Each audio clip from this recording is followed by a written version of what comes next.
What's up, you guys? Welcome back into iHeartRadio's official wrestling podcast, the Battleground Podcast. This weekend is a big weekend. It's going down in St. Louis, NWA 75 at the Chase. And on the show, we've got Matt Cardona with us, who is a friend of the show. Matt. Oh, thank you. I love the clapping. I love it. Thank you so much. I mean, you know what happens when you come on the show. You came on here last time, and you went on to win NWA Gold. So hopefully you can win gold or maybe a silver TV title this weekend. I mean, listen, I am the uncrowned champion. I'm the real world's champion, in my opinion. Never lost the title. Wasn't pinned, did not submit, and I still have not gotten a fair rematch. That's all I'm saying. That is very true. And of course, you know, we wouldn't all be here today if we weren't here to talk about the NWA 75 again. You can still grab tickets. Ticketmaster, they're available, nwatix.com, TIX. Real quick before we jump into this, this week has been a sad week for wrestling fans and the wrestling community with the passing of the legendary Terry Funk and one of the most popular modern superstars, Bray Wyatt. You worked with Bray in WWE and were a part of Terry Funk's final promo, which came this past December in your match with Bully Ray at the 2300 Arena in Philadelphia. What do those two mean to you as a fan and colleague? And what does their losses mean for the business? Oh my God. I mean, their losses. Let's talk about some positive. Their contributions to the business is, you know, you can't even measure it. The things that they've done and the legacy that they're leaving behind. Terry Funk, you know, this whole GCW indie run, you know, listen, I'm not comparing myself to Terry Funk by any means, but I definitely look at him for some inspiration for the things that he did for ECW and the locker room there. I'd like to do half of that, you know, a quarter of that for GCW in that locker room. And as for Bray, man, it's still shocking. So sad.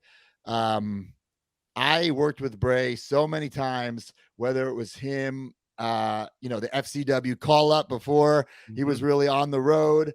I never did the Fiend stuff like that. He was always way higher than me on the card, but he was such a great guy in and out of the ring. In fact, I saw him a couple months ago, whenever I guess SmackDown was in Chicago. I had a layover. We met up in the airport, just happened to be crossing paths, just chit-chatted for a second, big hug. And we're not even that great of buddies. You know, that's just the type of guy he is.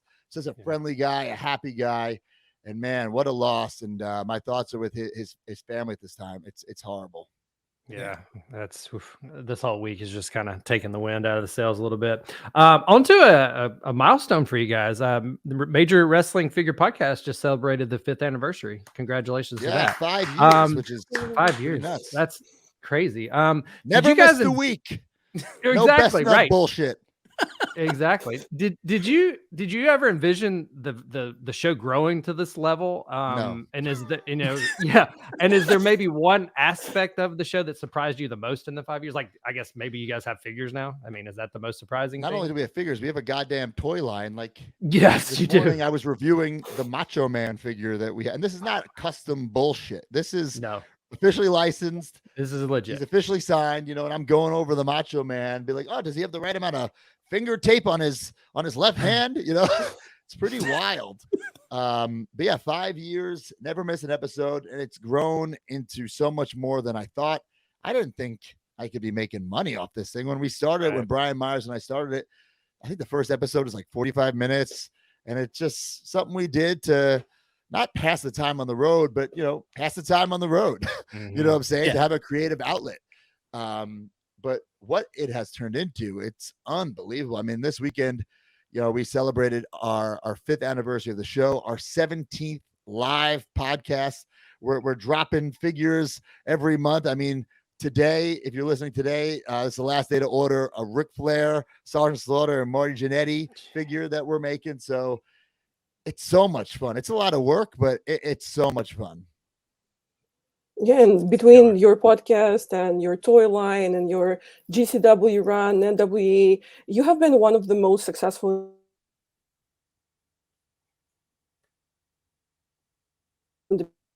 independent wrestlers out there. And we talk about your greater success and your improvement after WWE. Do you think you've been a role model to other wrestlers post WWE, and do you think about that actively when you take indie bookings? Well, I should be. I don't know if they consider me that. Right. Listen, I said this before. I just did another interview. I said the same thing. I don't care how you define success, happiness, money, accolades. This has been the most successful I've ever been in my career. Listen, I stole things from Drew McIntyre. I stole things from Cody. And then I did a lot of things my way. And I hope the next guy steals from all of us. You know what I'm saying? There have been a lot of people who were unfortunately released the same day as me, after me, who haven't done jack shit. You know, and I have no, as Scott Steiner would say, I have no sympathy that you're sitting home not getting a check, because that's on you. You know, I'm doing all this. You know, I'm pushing myself. I'm busting my ass. I'm trying to top year after year, week after week, match after match. I mean, it's August right now. I have these promoters trying to book me. I have not one available date for the rest of the year. Try booking me in 2024, pal. You know, That's and awesome. that's because That's impressive. I'll give myself the Barry Horowitz pat in the back. You know, it's because I'm working my fucking ass off. Yeah. Curse Well, here? you are I'm Indy God for a reason. So yeah. Absolutely. So, you know, the never-ending quest for gold for the Indy God brings him to NWA 75 this weekend at the Chase in St. Louis. You again, tickets still available, nwatix.com, or you can watch it home on Fight if you can't make it to St. Louis. What do you think Billy Corgan has planned for you and your open challenge match on, you know, night one of NWA 75? I can just picture right now me in the ring, you know, waiting for my opponent. And there's probably going to be a long line of wrestlers fighting to get through that curtain, trying to leech off my buzz. And I don't blame them.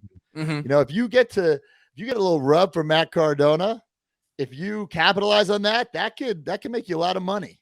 I mean, I've seen there's a whole line of people. I've seen the flyers with Rolando after he beat you, and all of a sudden he's on every card. There you go. See? Yeah. And in another promotion, Mance Warner is going to get the rub because y'all have a Kiss My Foot match, or they may have already aired by this time. So same thing. People are like, well, why would he do a match like that where Cardona's like, he's getting the Cardona rub. That's why he's doing it. So yeah, that's for MLW. The match hasn't happened yet. It's next week, Philadelphia, making my MLW debut. Listen, I just go where the money is. You know, I chase the buzz, the money, the gold. This whole post WWE run, this isn't me going around giving back. You know, I'm not here to pass the torch. I'm here to light a new one for myself. If I can help some people along the way, if they can steal something from me or pick my brain or learn from me, so be it. But it's not about them. I don't even know if I'm in my prime yet. 38 years old, making a lot of money, having a lot of fun, and there's no stopping me anytime soon. Well, I wanted to go back to one thing you brought up.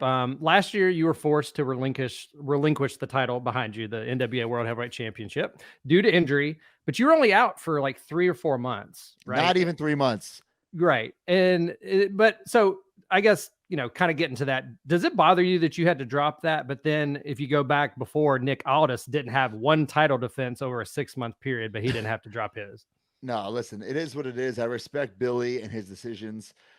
You know, when I tore my bicep, the time that I was told was 6 months. I said, fuck that. There's no way I'm sitting home for 6 months. And I didn't sit home. Even those 3 months, I was busier than ever because I was still on the road, because people still wanted to bring me in. I was still going to the gym. I was adding rehab to my schedule. I was the busiest I've ever been. But I was not going to just sit around. So many people would have waited and they would have milked the injury and nursed the injury, but not me. I needed to get back in the ring. Listen, I wish Billy did not make me relinquish the title, because I would have been healthy enough to defend it the next pay-per-view, but it is what it is. You know, Billy has to live with his decision, and so do I. It is what it is. Yeah. I think he made the wrong one, but objectively, I would agree, but that's a different story. And you're definitely no stranger to working in extreme conditions. You're also the deathmatch god, not just the indie god. And in mainstream wrestling, for lack of a better term, there's a bit of a stigma around deathmatch. What do you make of people saying that it's unnecessarily dangerous? And when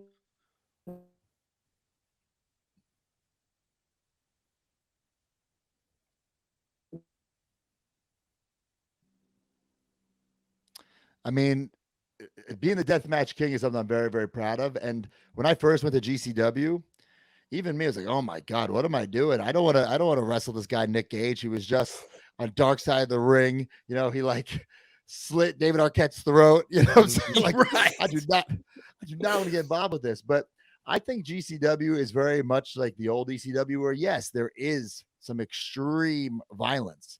But if you watch the shows, there is a mixture of everything. You have me bringing my sports entertainment. You have guys like Jordan Oliver, Nick Wayne, bringing you some of the best wrestling. You know, it's not just blood and guts over at GCW. They have everything.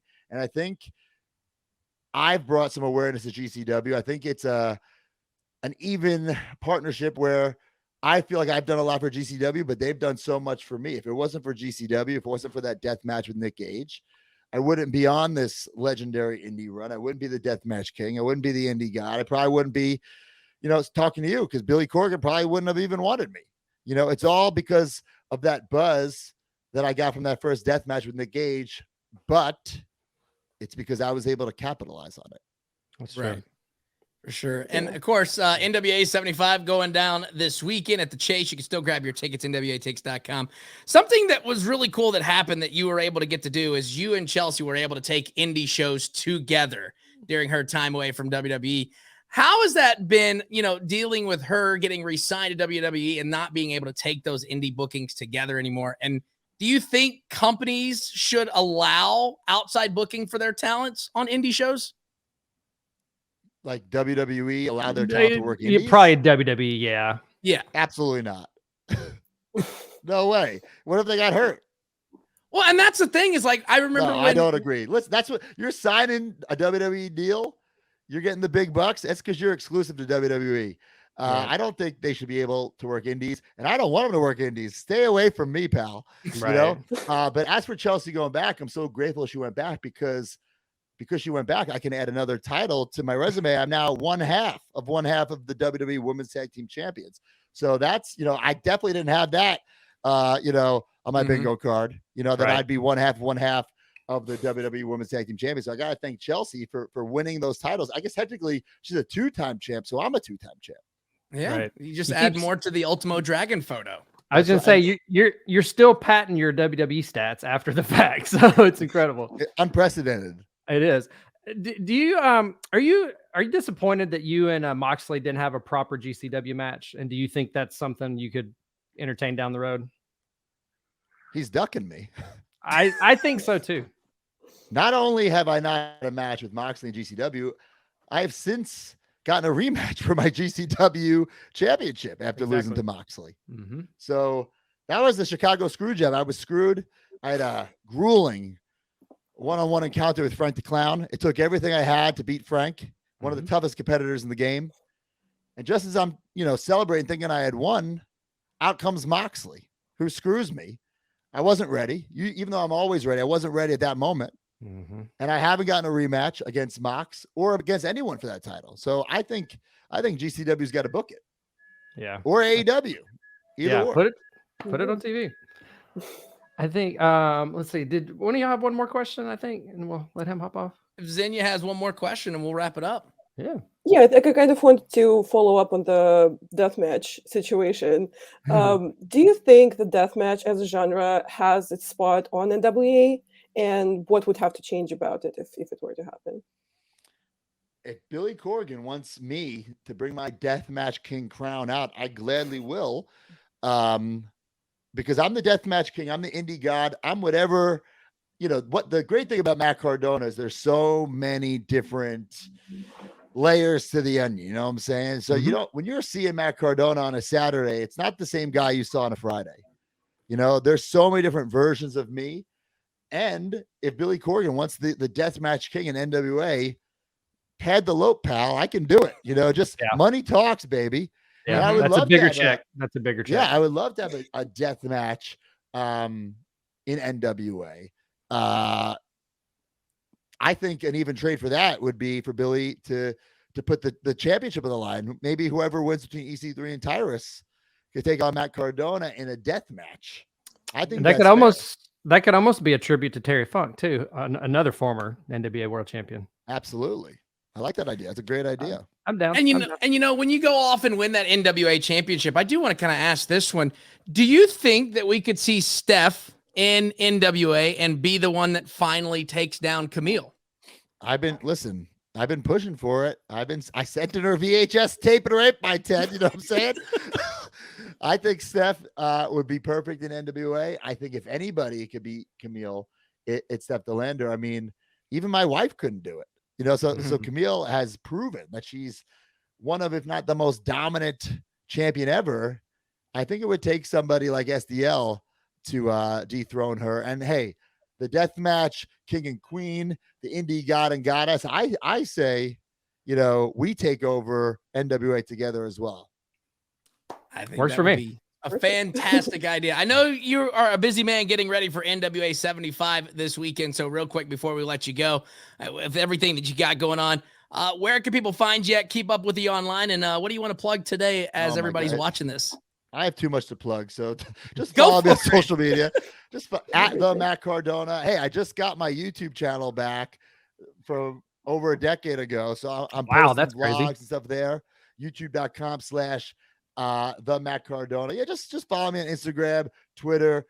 You'll see all the stuff there. I'm working every weekend. I have 2 toy lines. I got a podcast. I'm very busy, but I've been loving it. It's a lot of hard work, but it doesn't feel like work because I'm living the dream at the end of the day. And, you know, thanks everyone for the support, and check out NWA because you're going to see history being made because somebody is going to get the rub, the Matt Cardona rub at NWA 75. They're not going to win, but they're going to get the rub.